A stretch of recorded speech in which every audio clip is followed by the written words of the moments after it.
Hello and welcome to Stuff and Things with Chris. I am your host, Chris. Today, wanted to do more of a things kind of a video instead of a stuff. I think we're going to need to have a discussion about how to prepare for online learning. Now, for those of you who don't know, I am a teacher at a small private therapeutic school in Dallas. And our population, usually those children are on the autism spectrum. They have a whole lot of underlying conditions that make it difficult for them to be successful in regular classrooms. So they come to our school. And in my class, I have 9 boys, and they are in 3rd, 4th, and 5th grade. So there's 2 teachers in my room. So with 2 teachers, we kind of split the duties. I do science and social studies, and my co-teacher does everything else: reading, language arts, math, and writing. As we know, this is a very unprecedented time. A lot of stuff is going on. Now, there's a lot of things running through our kids' heads, especially the younger kids. There's things like, how long is this going to last? Why is this happening? When can I see my friends? When am I going back to school? And the big one that's going to start coming up real soon is, why do I have to do schoolwork? If they haven't asked you that yet, they will. So also another big issue is the fact that most everybody is watching news, and the news cycle now is all about the coronavirus. And so they're throwing around numbers, and they're throwing around all kinds of scary things. And your kids are hearing that. If they're not right in front of the TV in the other room, it's kind of seeking in slowly. That's a lot of stuff to cram into a head. It's hard for adults to deal with all the information we're getting. Imagine being a kid who's 11, 10, 9, 8 or under. That's a lot of information. You got a lot of questions already. You put a bunch of more not very positive information in their heads. And now you're going to try to start to sit them down in your house and spend hours on end expecting them to learn stuff. Now, I'm going to tell you right now, that's not going to be real easy. The biggest problem for the younger students is going to be the lack of routine. When school's in session, they know what they got going on. They get up, they have breakfast, they get in the car, they drive to school, or they catch the bus. Then they have a whole school day where it's all laid out for them. This much time in this much time doing this much time doing that, this much time doing that. They have the schedule memorized. They know what's going on. They know what to expect. Now, at my school, we had spring break, and then we just gave them another spring break. So they've had 2 weeks off. So attempting to get them to get back into some kind of a schedule that might replicate school, it's going to be a little bit of a challenge. It's going to be a lot of complaining. There will be whining. There will also be crying. I have heard from parents who have told me all 3 of those things have happened already, and we haven't even done anything yet. We're not even starting anything. Like, we're starting some video chats with the kids tomorrow, and we send home some very basic work for them to do and make some choices that which assignments they can do for the whole week, and that's about it. Okay, we're not at the stage yet where we're going to be doing virtual classrooms and things like that. We're going to have to build up to that. One of the ways to do that is to set some routines. Now, there's some very easy routines to set. Most of you may have already done this. So how are we going to set up routines for our kids? Now, I would suggest starting with the simple stuff first. Try to make it as normal as possible. The situation is ebb and flow back and forth. Things are changing constantly, but if you can set some basic parameters like what time they get up, what they do in the morning before they come down from their room, what time they have breakfast, what time they have lunch, what time they have dinner, what they do before they go to bed, and then actually the bedtime. You can set those things up. That will help immensely. That gives them a pretty good chunk of routine already in their day. Now, I know a lot of districts, a lot of schools, including mine, have kind of sent out kind of suggested schedules for parents of how to set up the blocks of various subject matters. One of the things that's very important at our school is we block out time for these kids to move and have actual moving activities. We also block out times when they have non-moving calming breaks, just a way to get their brain to turn off, because we have to be able to do that, especially now. It's going to be important to have a time when they basically can just run. Now, we're in a situation where some people might be on, kind of shut down completely, shelter in place mode, and you may not be able to get out into parks and things like that. Everything else is probably already shut down where you live anyway. If you have an apartment, it's a little harder. Maybe you can just walk the pathways in the apartment for 15 minutes, or run the paths for 15 minutes, depending on how active your kid is. If those things aren't really an option because it's raining, if you have a backyard, you're a little better off because you can run around in the backyard. But if those things aren't available, let's say it's raining, you're going to need to know 2 words: go noodle. Now, if you've got a younger kid, they may already be familiar with this. You may already use this as part of your parenting toolkit. Go Noodle is very good, okay? The kids can pick from a huge number of videos with all kinds of silly songs and dances. Kids in my room, almost all of them like it a lot. Almost all of them have done everything on there, and they still pick the same ones over and over again. Always a good tool to use, but I would schedule that as a block, okay? Just have them do some Go Noodle for 20 minutes, 15 minutes, whatever you feel like is going to work for your kid. One thing I want to mention is when we're talking about all these blocks and, 15 minutes of math and then 15 minutes of break time, it's going to be very important to use a timer. Now, if you have one on your phone, that's a great thing. Just set it down next to them and have the timer running. You may want to keep it yourself to keep them from, speeding the time up or turning it off, because they may be tricky and try to do that. But if you can set, say, 15-minute blocks and 15 minutes of work, and then the timer goes off and they can transition to an area where they can play with their toys, or maybe transition to an outside activity, or at least an activity that involves movement. Then you set a timer for another 15 minutes, etc., for the whole day. I would also do that for meals, 30 minutes. I would schedule in also probably some snack times in there, especially between breakfast and lunch. But using a timer for all these transitions from one block and one activity to another will really help out. It'll help get the kids used to it, because that's what we use in my classroom. We use a timer for everything. It's a great tool to use. So keep that in mind also. The main thing again is we are trying, especially at the beginning of all this, to not overload our kids with expectations. Like I said, their brain is crammed full of all kind of not real positive information and a whole bunch of questions. So the goal that we're going to be trying to do is ease them back into it. We also are trying to severely limit the amount of stress in the household.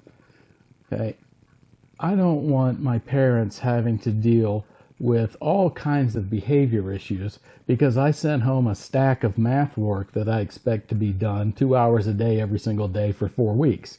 That's not going to work. Okay, things are going to have to be chopped down. So our school is using what they call a choice board. Now, a choice board is really simple. I teach science and social studies, so I have on there social studies, and then I have 5 assignments. And they're very basic. They can be things like a word search I print off. It can be, find 3 things in your room that are from another country. Okay, not real challenging assignments, not real difficult. We're just trying to get them used to doing some kind of work throughout the day. And then out of those 5 assignments, they only have to pick 2 for that 1 week. All right. Now, if I have some more advanced students, I'll tell them, just go ahead and do all 5 if you want. Okay. They really want to be doing something all the time. Go ahead, do them all. And then they go on to the next week, and I'll have a different set of things for them.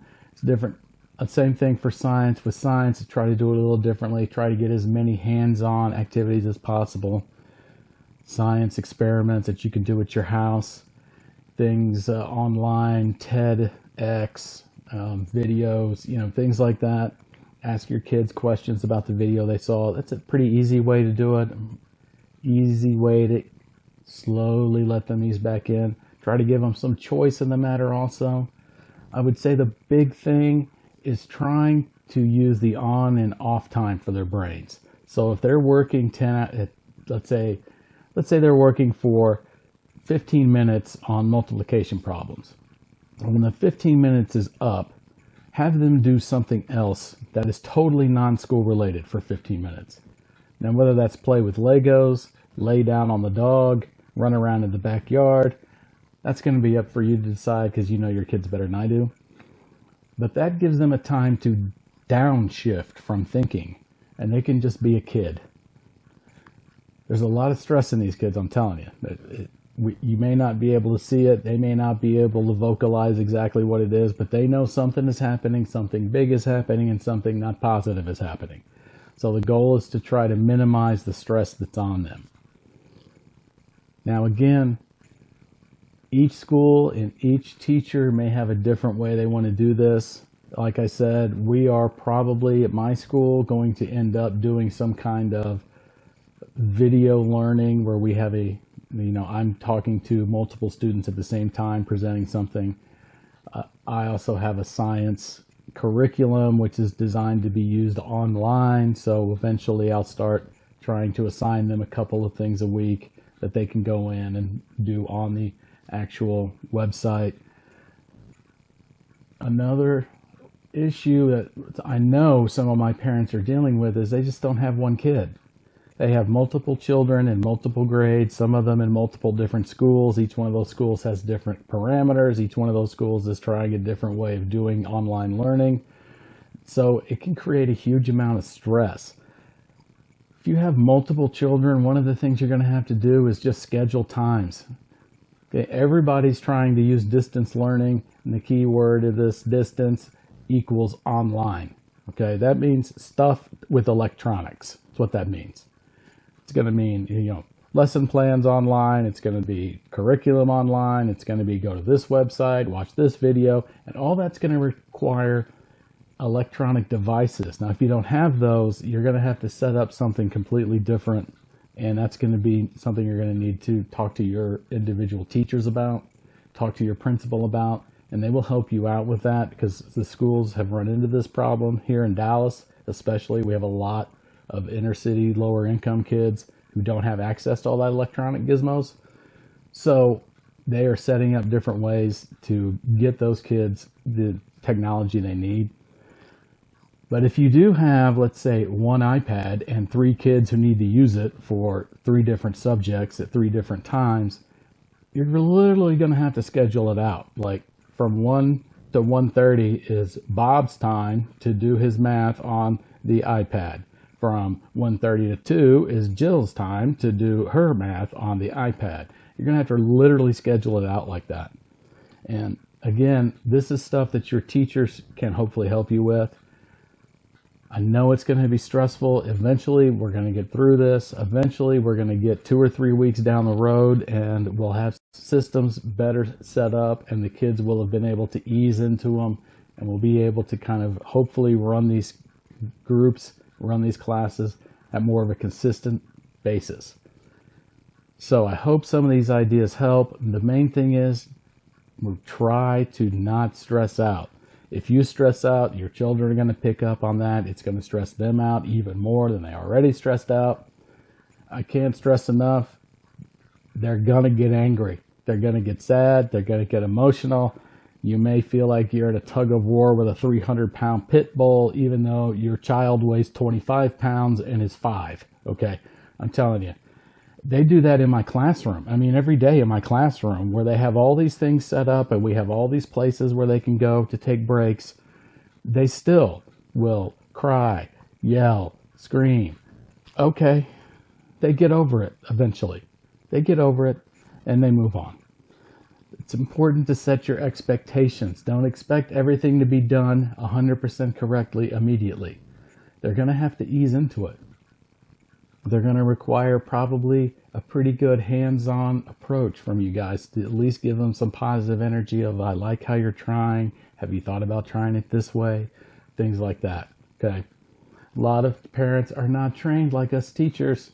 So this will be a new experience for everyone involved.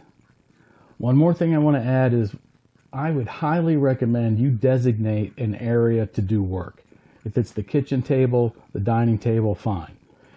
Whatever it is, it needs to be one designated area. I would try to stay away from having them do it in the room because that's kind of their safe place. It's where their bed is, stuffed animals, toys. Okay? And when it's time to take a break from their schoolwork, have them do it in a different place and have that area kind of set up. Some of these kids, like at my school, when we have kids work for 15 minutes, they may just tell me, oh, my brain hurts. And we let them go sit on a beanbag. They don't have to do anything. They just sit there. Okay, fine. I'm good with that. When he comes back later, he's in a much better place. He just needed time to turn his brain off for a second and collect his thoughts. So try to designate some place like that. Lay on the couch, floor, dog, whatever they want to lay on. That's perfectly fine. Okay. Eventually those things will get smaller and smaller and smaller, their break times, and you can increase the time they're doing schoolwork. But at the beginning here especially, make sure that we don't overload them with information. We don't overload them with expectations. If you need ideas for what to do, there are literally thousands of them on the internet right now. Everything from how to do recess at home to ideas of math that involve cooking with your kids and measuring various objects in your house. Okay, I'm telling you, thousands of resources online. Check out Facebook. There's actual whole Facebook groups now set up for this. Highly recommend checking those out.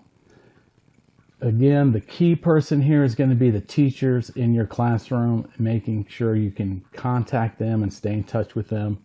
They should be able to help you out, point you in the right directions, and provide you with as much information as they can. So I hope this kind of information helped a little bit. We're going to get through it all. Eventually, we'll get back in the brick and mortar buildings at some point, and then our kids will be a lot better off. But until then, just set some easy routines. Make sure you have some clear but attainable directions and expectations. Try to give the kids as many breaks as you can until they don't abuse them, of course, but you know your kids better than I do. And also try to maintain basic routines, okay? Basic routines, designated places to do various things and tasks, and you should hopefully be okay. Thanks for watching, and I will talk to you later.